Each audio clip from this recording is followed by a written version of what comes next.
So today we're going to work on identifying parts of a variable expression and combining variable expressions to simplify them.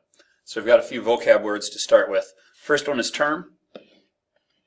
It's a number or a product of a number and a variable.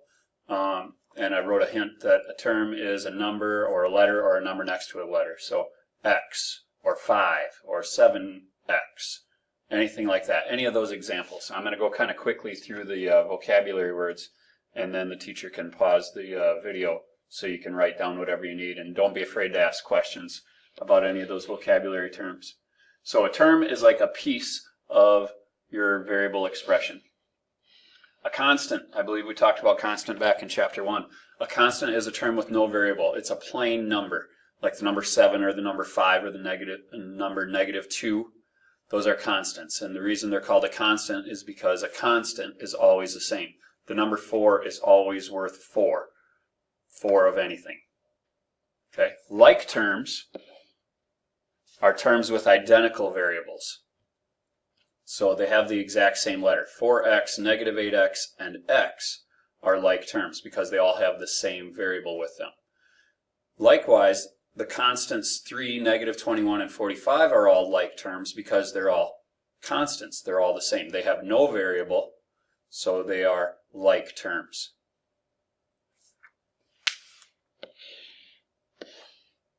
And the coefficient is the number that multiplies a variable. So it's the number next to a letter. If you think about it, in 7x, 7 is the coefficient. Now I know I went kind of fast through that.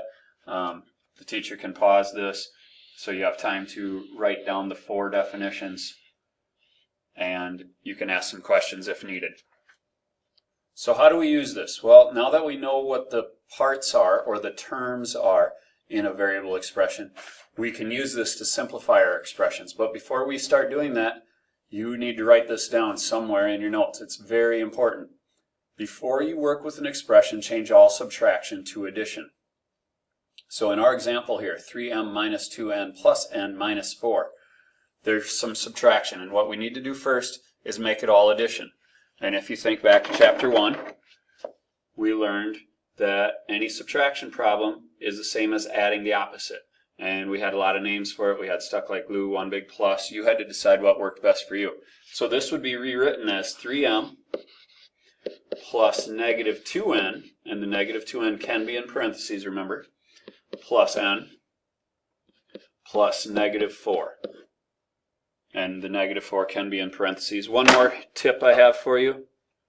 N here is all by itself. That means there's one n. So by putting in the invisible 1, that might help you. And if you think back to the identity property that we learned the other day, the identity property said 1 times n would just be n. So it's okay to have the 1 there.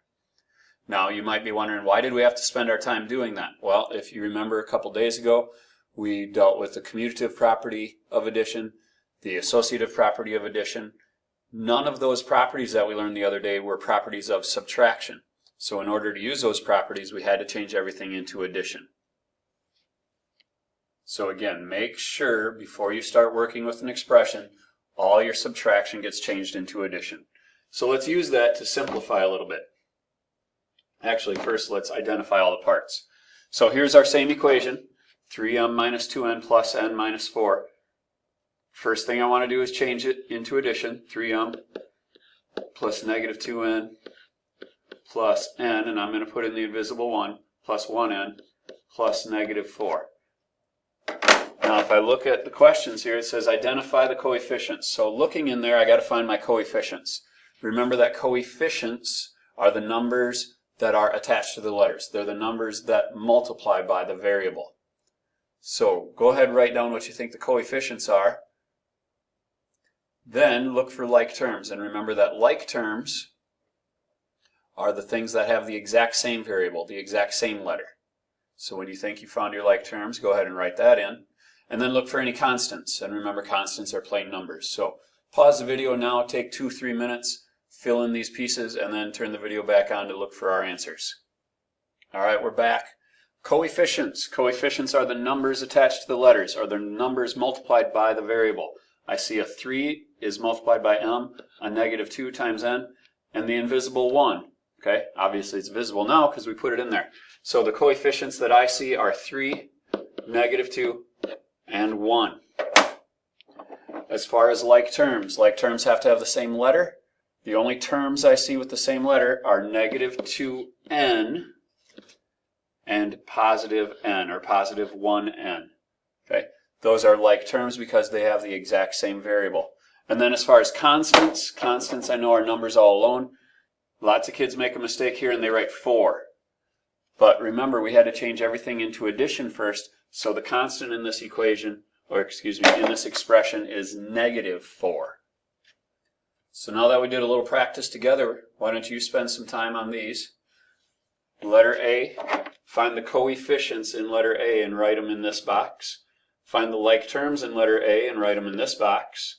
Find the constants in letter A and write them in this box.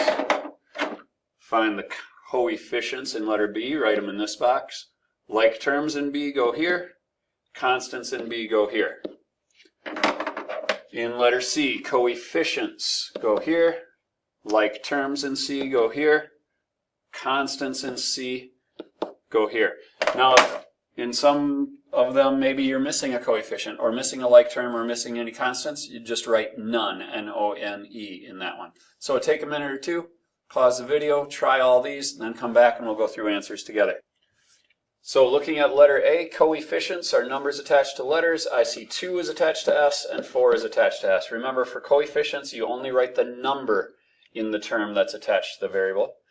Like terms have to have the same variable, 2S and 4S. When you write the term, you write the whole thing, the coefficient and the variable together, 2S and 4S. Constants, I see a positive 6. In letter B, coefficients. Coefficients, there's a -4 attached to the x. That's my coefficient. Like terms, well, the only term I see here is -4x, so there are none. There are no like terms. There's nothing else with an x, so none. Constants, there are no constants. A constant is a number all alone. There are none, so I write none. Don't put 0. Some kids once in a while put 0 there, saying there aren't any. But if you write a 0 there, you're saying there's a constant of 0 in this expression. There are none. And then in letter C, oh, one thing we got to remember, we wrote a note 5 minutes ago. Before we work with an expression, change all subtraction to addition. 9m plus 2r plus -2m plus r. And I'm going to put the invisible 1 in there from the identity property. So now looking for coefficients. There's a 9 attached to m, there's a 2 attached to r, there's a -2 attached to the other m, and there's the invisible 1 attached to that r. Like terms, I see a 9m and a -2m. Those are like terms because they both have m's. Then I divided the box into another side. I've got 2r and 1r. They're like terms because they both have r. And then constants, numbers all alone, I don't see any. There are none. All right, so why do we need to know all these parts of an algebraic expression or a variable expression? Why do we need to know what they're called? Because we want to use that to simplify the algebraic expression. We want to be able to replace the variable expression with an equal expression with as few terms as possible. We want to be able to shrink this up. Okay? Now I know this example says use tiles. We shouldn't need to use tiles. We should be able just to look at the terms. I see 2x as a term, 4 as a term, and 3x as a term. So I've got 3 terms in there. It's all addition already, so I don't need to change any subtraction into addition. And I know to simplify this, I want to put things together that can go together. So I've got 2x's, and a like term with it is the 3x's out here. Either in my head or on my paper, I want to think of it as this. I want to think of it as 2x plus 3x plus 4. And now I know I can put the like terms together. 2x's plus 3x's. If I put them together, I get 5x's, and I bring down the plus 4. Now, a lot of us get frustrated and we say, well, what's the answer? That's as simple as that algebraic expression can get. I can't put the 5 and the 4 together because the 5 has an x attached to it in that term. And if you think back to order of operations, we would multiply and divide before we add and subtract. We don't know what x is, so we can't simplify the multiplication. So all we write is 5x, 5 groups of x, plus 4. This is my final answer for now. I can't get it any simpler than that. I know this one says use tiles to simplify. We shouldn't need tiles again, so we should just be able to simplify this. Might want to pause the video, take a second, try it, check in with a neighbor, check in with your teacher, see if you're getting it, and then start the video up again and we'll go through it together. Alright, we're back. So, first thing, if you forgot to do it, all subtraction needs to be turned into addition. Now that we've done that, the commutative property says I can switch things around. So, I'm going to switch it around to say 3a plus 4a plus 2 plus negative 1. Now that it's all addition, associative property says I can put things together. I'm going to put this and this together because they're like terms. They both have a's. 3a's plus 4a's is 7a's. I'm going to bring everything else down. And then when I look at it, I see more like terms. These are constants, 2 and negative 1. 7a plus 2 plus negative 1 is 1. 7a plus 1, I stop there. Remember, I can't put 7a plus 1 together. So here's a pretty straightforward one. 5y's plus another y. Well, if I put a 1 there, 5y plus 1y, 6y. That one was pretty straightforward. Didn't have to do anything special. Take a minute, try these three, and then come back and we'll go through them together. Alright, 3b minus b. Well, that one's just one step. Some of you would say, well, we should change subtraction into addition. That's fine. That'd be 3b plus negative b, which is negative 1b. 3b plus negative 1b is the same as saying 3b minus a b, so we're left with 2b. Over here, negative 4m minus 9m. Well, I know that's negative 4m plus negative 9m. Put those together, I get negative 13m. P, this is 1p plus 6p. Oh, it says subtract 4p. 1p plus 6p plus negative 4p. Put these together, 1p plus 6p, 7p, plus negative 4p. Put that all together, I get 3p.